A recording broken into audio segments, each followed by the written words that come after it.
Hey Omar, my name is Adam Clare. I am a tax associate at St. Clair Advisors. I handle the tax planning and tax compliance for high net worth individuals, their families, and their entities. In addition to that, I assist with their estate and financial planning. My decision to go into this career, really started during my college. I went to Lake Erie College, as you do, and Professor Zemek was kind of really helpful in guiding me and pushing me towards uh, tax. She introduced me to the tax clinic course, which led me to get my feet wet and start experiencing a little bit. And then I started really when I started doing my internship with BDO. I went into tax because that's what I knew. And, as I got more experience with it, with more complicated returns, I found that that's what I really enjoyed doing. I enjoyed learning about it. I enjoyed preparing them and just kind of, looking at the whole big picture. But, what landed me where I'm currently at is, I started wanting something a little more than just focusing on income tax all the time. So that's how I kind of landed here, because in addition to doing the income tax work, I also assist with their financial planning, their estate planning, really anything that the clients kind of need us to do, we handle, we take care of for them. Um, and then, for my education background, I mentioned, I graduated from Lake Erie, graduated, God, it's already been 3 years. Wow. I graduated class of 2017. Bachelor in accounting. I concentrated in forensic accounting as well. Um, and now, once this whole lockdown is over, I'm going to be starting to sit for my CPA exam. And then I will be looking into master's programs in the future. What do I think is important for students wanting to get internships? I would say apply to a variety of firms and corporations. Even if you have an idea of who you want to intern with, it's always a good idea to, one, have a lot of options, and two, get experience going through this process. Of updating your resume, meeting people, giving out your resumes, especially interviewing, because that's the most stressful part of it.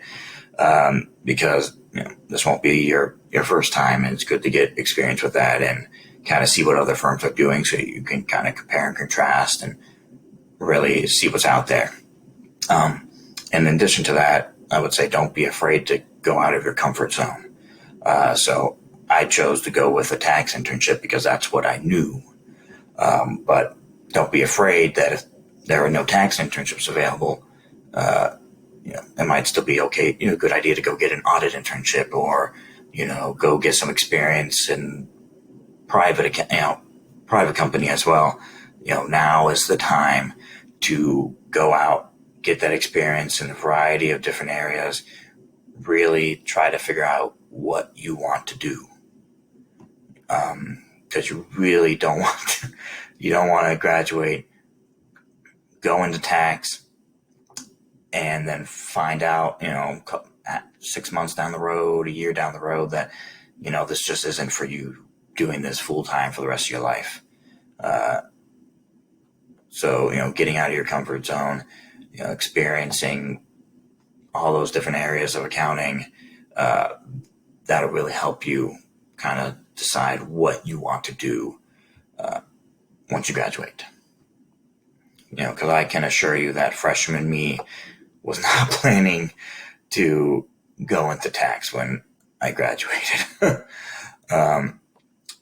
And then, when you go to enter the workforce after you graduate, something that I feel is very important is, and this applies to internships as well, is to ask questions. You know, if someone tells you to do something one way, or you just don't understand something, go ask. Learn the why behind what you're doing, because that'll just make you more knowledgeable, be able to better understand this, and you can kind of, you can defend your work. If someone comes up and asks, why did you do it this way? The worst question you can you can give is because so and so told me to do this, or oh, because that's how it was done last year. You want to be able to answer that question, especially if as you start going out and mingling and communicating with clients. You need to be able to tell people why you're doing what you're doing, and then in addition to that, I would say, take the initiative. Don't just wait for people to come and give you work. Go, if a meeting's coming up with a particular client that you work on, go ask the partner or the person in charge and be like, hey, is there anything you need me to do? Do you need any help?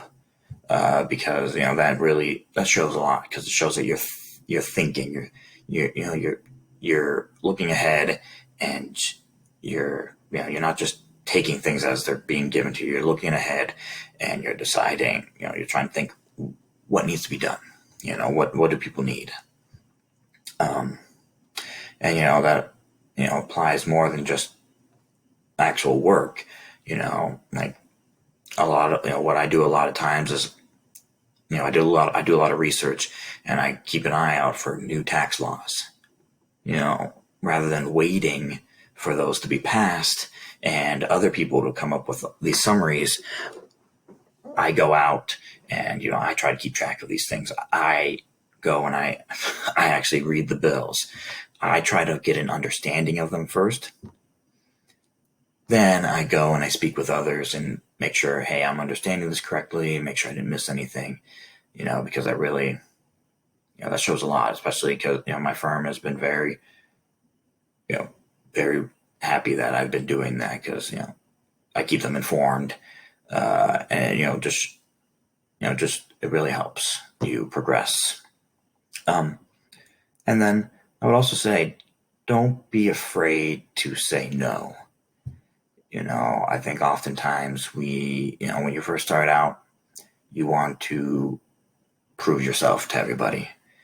You want them to see how great of a work you are, so you can be promoted, so you can move up, so on and so forth. But you have a life outside of work. And, if you're working 60, 70 hours, you're all filled up for the week, and someone comes up and is like, hey, can you do this for me? Don't be afraid to say no. It's important that, that you're able to look at your workload and be like, I just don't have time to do this. It's hard to say no, but they'll appreciate that that you're looking at that and you're thinking, and where your limit is. Because if not, people are just going to keep throwing work at you, and 60, 70 hours is going to turn to 80, 90 plus hours during the really busy times. And you're going to really hate your life. That's rough. Doing it a couple weeks here and there when things, need to get done, that's manageable. But, I've seen people working, a lot of hours, because they can't say no. And, sometimes their work gets sloppy, because of it, because they get burnt out, you need that work-life balance there, to really rejuvenate and, do your work 100%.